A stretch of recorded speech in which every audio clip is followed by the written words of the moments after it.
በምንድን የተቀባችሁት? አርባ ምንጭ ኩሪፍቱ ደርሰናል። ትልቅ ስራ አለብኝ ዛሬ የሚሰራ ቀረጻ። አንተ እባብ ያስከው እኮ ነው እናንተ ዛሬ ፋይናሊ ሱቁን ልናሳየው ነው። ሱቁም እንደሚመስል እስካሁን በረከት አላየው። ወጥ ያለፈልኝ ብዬ እኮ ነው እናቴን ለአባቴ ነገ ቀይራለሁ ብዬ ነው። ተስፋ ሰጥተው ተስፋዬን አጨልመውታ። ቴዲ አፍሮና ባለቤቱ አምለሰት ሙጬ ለዶንኪ ቲዩብ የገንዘብ ድጋፍ አደረጉ። ሰላም ጤና ይስጥልኝ ውድ ቻናል ሰዎች፣ በሌላ ኦታ ቪዲዮ ወደ እናንተ ተመልሻለሁኝ። መግቢያው ላይ እንዳያችሁት አዶናይ በአርባ ምንጭ የሚገርም ቆይታ ነው እያሳለፈ የሚገኘው። ኔክሶን አርባ ምንጮች እንዴት ነው እያስተዋወቁ ያሉት? እስኪ ተመልከቱ። ደስ አይሉም? አርባ ምንጭ የሚገርም ጊዜ ነው እያሳለፈ ያለው። ከዚህ ጋር በተያያዘ ቪዲዮ ይላችሁ መጥቻለሁ። ዴዚ እናት ጉዳይ ዴዚ የሚያዳግም ላይ ሰጥታለች። ዮኒ ማኛ መልእክት ልካልኛለች ብሏል። እሱም ለእናንተ አስደምጣችኋለሁኝ። 1.5 ሚሊዮን ብር ጉድ ሁኛለሁ ብሏል። የተገባልኝ ቃል አልተከበረም ብሏል። እናንተም እንግዲህ ቪዲዮን ካያችሁ በኋላ አስተያየታችሁን ኮሜንት ላይ ታጋሩኛላችሁ። ሰው ለምንድን ነው ቃሉን የማያከብረው? እሸቱ መለሰ ቴዲ አፍሮ ገንዘብ አበርክቶለታል ተብሏል። እጅግ በጣም ደስ ይላል። መተባበር ይሄ የኛ ባህላችን ነው። ሰሞኑን እንግዲህ እንዴት አይዞህ የሚለይ ሰው ልጣር ሲል ነበር። ሌሎችም በርካቶች ቪዲዮዎች አሉን። እስከ መጨረሻው አብራችሁን ቆዩ። ለቻናላችን አዲስ ከሆናችሁ ደግሞ ሰብስክራይብ ማድረግ፣ ቪዲዮ ላይክ ማድረግ እንዳይረሳ። ቀጥታ ወደ ቪዲዮአችን። አዶናይ በአርባ ምንጭ እያሳለፈ ያለው ጊዜ ተመልከቱ እንዴት እንደሚያምርና መጀመሪያ ውጪው እናሳያቸው። This is crazy. በመጀመሪያ አርባ ምንጭ እንዴት አይነት አቀባበል እንዴት ተደረገለት?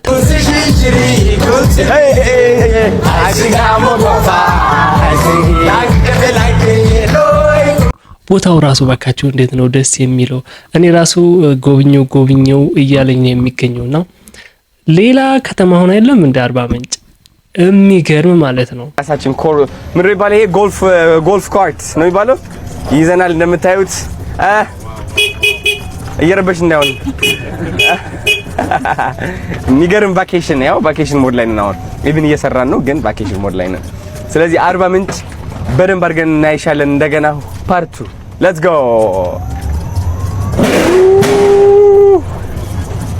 ዳጊና ግባት እንሂድ ድረስ ዳጊና ደረስን። ያን ላንድ ክሩዘር ይረዳል እንጂ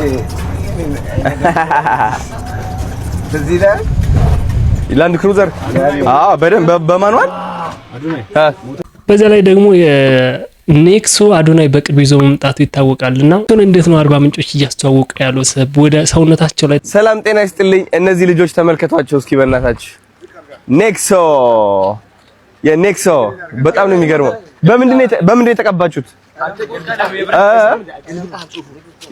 በቀለም ዋው በጣም ነው የሚያምረው። ታባቱ ጋይስ ዛሬ ኔክሶ ጊቭአዌይ እናደርጋለን። ሎኬሽን እጽፍላችኋለሁ በኋላ በማስገባ ቪዲዮ። አንተ ይሄ ወዴት ነው የሚሄደው? እናት አሪፍ። እሺ እስኪ ወደዚህ ዙር እስኪ።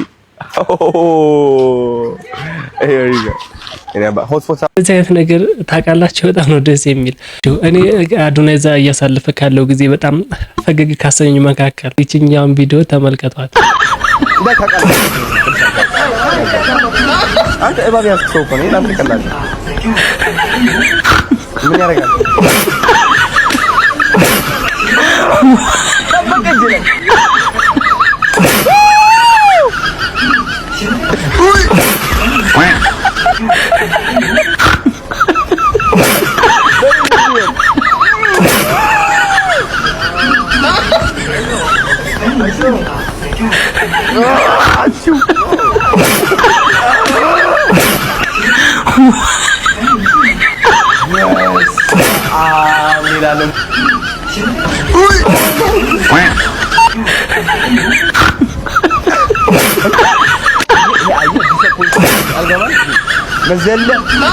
ዘለ መውደቅ ትችላለህ ግን ባለው ዘለ መውደቅ ትችላለህ በነፃነት። አርትሮ ጋራ በተያዘ ቪዲዮውን አያችሁት አይደለ?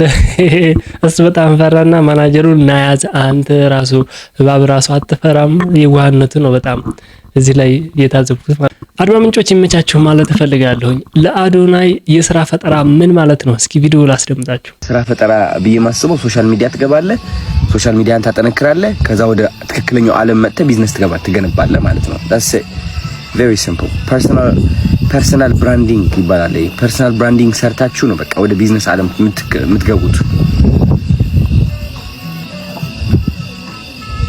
እሺ እና ጀምሩ፣ አትፍሩ፣ ሶሻል ሚዲያ ጀምሩ ፕሊዝ።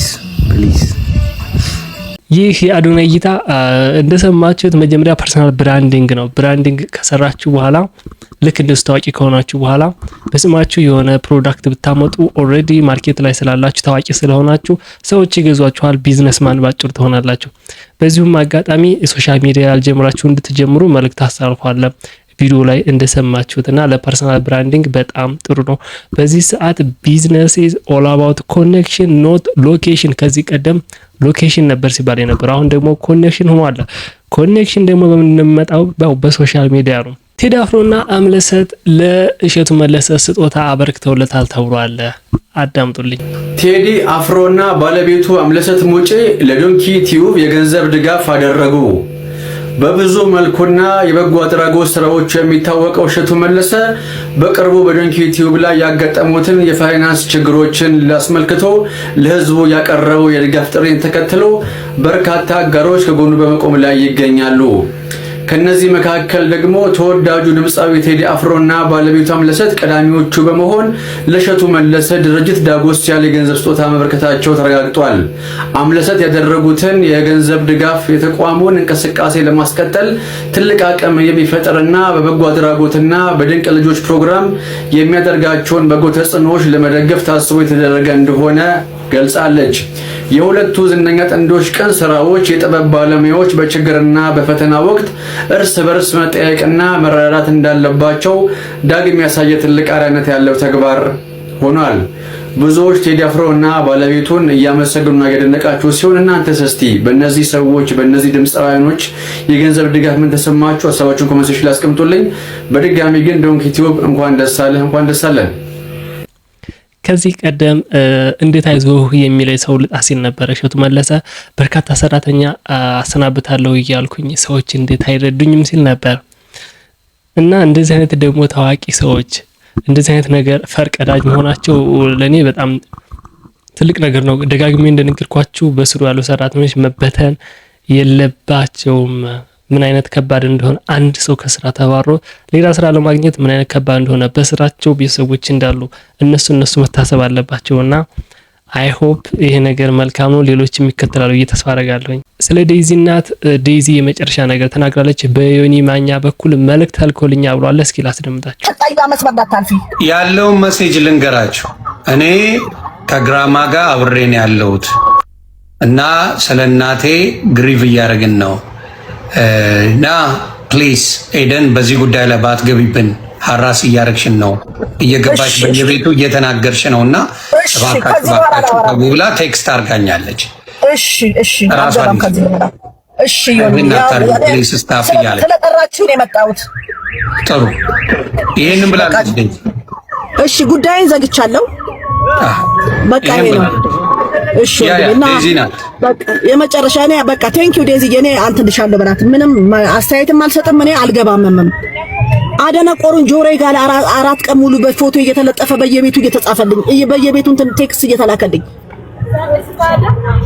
ዮኒ ማኛ እንደሰማችሁት እናትየዋ ማረፏ ተረጋግጧል። መልእክት ልካልኛለች ብሏል። ስለዚህ እናቷ አርፋለች። ከዴዚ ነው የመጣው። ከልጇ በላይ ደግሞ አውቃለሁ የምትሉ ካላችሁ ይመቻችሁ። ግን የገዛ እናቷን መቼም ሳትሞት ሞታብኛለች ትላለች የሚል እምነቱ የለኝም። ማናችንም ብንሆን የሆነ ጠብ ሊኖርን ይችላል። ቢሆንም ግን እናቷ ጋር ነው ያለችው፣ ኢትዮጵያ ነው ያለችው። እናቷ ጋር ስል የግራማዋ ጋር ነው ያለችው። ዴዚ አያቷ ጋር ነው ያለችው፣ እዛ ነው ያለችው በአሁኑ ሰዓት። ይህንን ነው ዴዚ ያለች። አያቷ ጋር ሆና እንግዲህ አዘን ላይ እንደሆኑ ነው ነገር እየሆነው። እጅግ በጣም ያሳዝናል።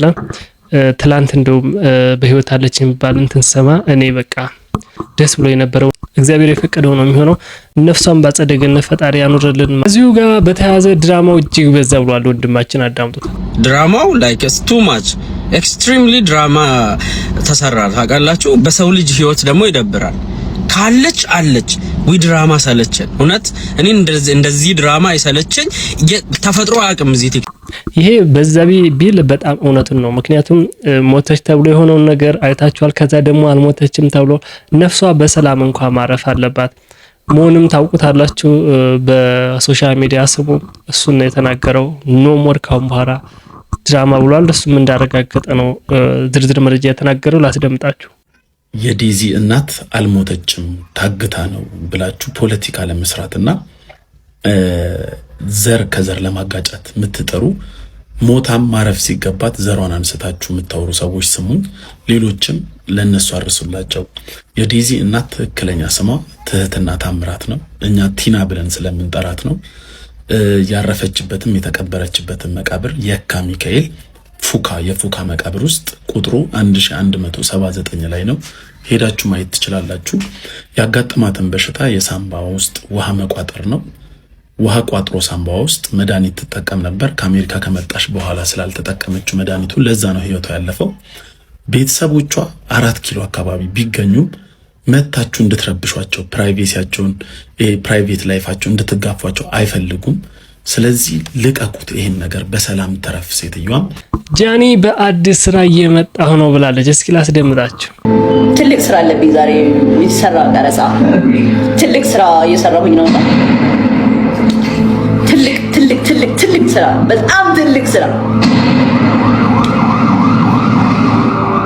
እኛም በአዲስ ስራ እንጠብቃለን። በርካቶችም እየጠበቁ ነው። በመጨረሻ ከዚህ ከሊስትሮ ከሚሰራው ልጅ ጋር 1.5 ሚሊዮን ተበላሁ ብሎ አለ። ደስታ ወደ ሀዘን ተቀይሯል። አስደምጣችሁ። ዛሬ ፋይናሊ ሱቁን ልናሳየው ነው። ሱቁም እንደሚመስል እስካሁን በረከት አላየውም። እንግዲህ ከዚህ በኋላ ያለፈልኝ ብዬ እኮ ነው እናቴን ለአባቴን ነገ ቀይራለሁ ብዬ ነው። ለምን ተስፋ ያስቆርጡኛል? ቤተሰቦቼ እንዳያችሁት በረከት በጣም ቅስሙ ተሰብሮ ነው የሄደው። በጣም ነው ያዘነው። የ1.5 ሚሊዮን ብር ዕቃ አለ ተብሎ ይሄ ቤት የ1.5 የቦንዳ ቃልና ናውሰት ተብሎ ይሄ የሊስትሮ ሰር በጣም ትቀልዱ ሰዎች አቁም ምለው ለዚህ ነው። ለምን እኔ ዛሬ ገና ዕቃውን ሳየው ለምን እኔ ስለ ቦንዳ በጣም አውቃለሁኝ። በጣም ብዙ ጊዜ ቢያስ ከ15 ዓመት በላይ ቆይቼበታለሁ።